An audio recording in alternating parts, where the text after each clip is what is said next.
So once I made the decision to leave my abusive partner, and in fact I was living independently of him, I discovered that there were 4 friends that were really important to the success of my new life. And the first one was a counsellor, because I couldn't do it by myself. I realised that there were some emotional scars that I had, and I really needed professional help to get me through that. But there were 3 other people that I really needed to rely on. That was my dad, my mum, and my friend Mary. Now, you might need more people. You might have several people in each of these roles.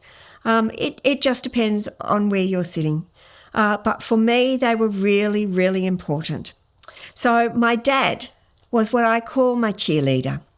So there would be times when my abuser would get in my ear and I'd lose confidence, or I would just be depleted of stamina and I just didn't know if I could keep going. And things were tough. And I would ring him up and I would tell him I was having a little bit of a problem and what that problem was. And he would just give me logic. He would tell me why I was going to be okay. And it wasn't emotional. It was really factual and it was grounded in truth. And that was really, really powerful and what I needed. And I actually really relied on those conversations. They were things that I would call him often. The second one was my mum. So there would be times when I just really needed to talk to someone about how awful I thought my abuser was. And what I found with Mum was I only had to start the sentence and she would be there, because there was nothing like a mum to feel the outrage for you, to really get into why this person was so awful and how dare he and all the rest of it. And it was just really nice to hear someone validate my feelings.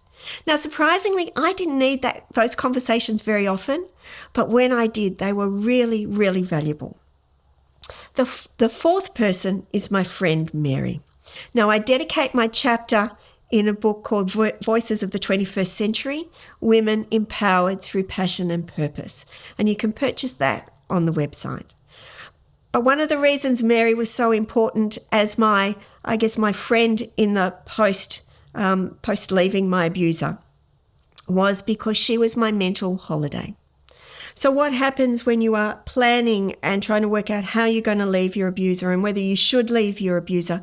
It is such a heavy weight on your brain. It consumes all your thoughts. I found it really just depleted my energy. And it was just all consuming.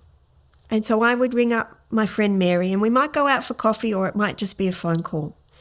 And she understood that I didn't want to talk about what was happening in my life.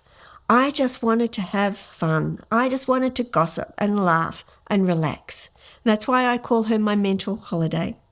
Now, none of these people were actually, I didn't talk to them about what role I wanted them to play, although you might want to do that.